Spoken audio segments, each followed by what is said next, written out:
conte du papillon. La femme a regardé son miroir, le même que celui qu'elle avait commandé pour le tatouage sur son sein gauche, quand sa mère a éclaté à l'improviste, et a ouvert la porte de la salle de bain. Elle remarqua qu'elle lui cachait quelque chose, lorsqu'elle se couvrit rapidement du bord de la serviette qu'elle portait après avoir quitté la douche. Il eut un instant près de la porte, avant qu'elle ne confesse ce qu'elle avait fait la veille, confesser, convaincue par un tatoueur du quartier avec lequel elle a commencé à sortir. La femme venait de l'âge et elle pensait que ce symbole, fixé de façon artistique sur sa peau, représenterait à l'avenir sa transition tant attendue de l'innocence à la maturité. C'était son dernier caprice tatouant un papillon rose. Il ne pensa pas un instant, mais son geste avait blessé la mère qui avait toujours imaginé qu'il deviendrait une femme plus modeste qu'elle, encore plus parfaite que sa grand-mère.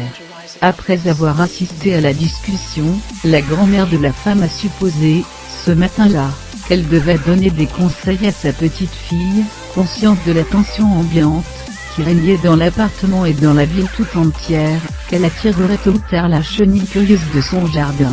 Audacieuse ou non, indécente ou naïve, la femme désirait et aimait sa grand-mère qui lui vietait même les défauts les plus complexes.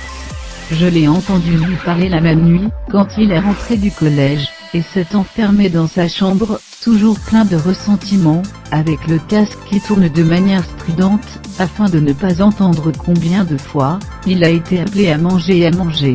La seule chose dont il se souviendrait, était le reste de sa vie après cette longue conversation, quelques jours avant de savoir que sa grand-mère avait quitté l'écoute de son appel à l'au-delà. C'est à ces paroles troublantes: chère petite fille, dans la vie, vous devrez choisir entre le plus beau papillon sortant d'une chenille, ou te laissant écraser comme un cafard que tout le monde méprisera.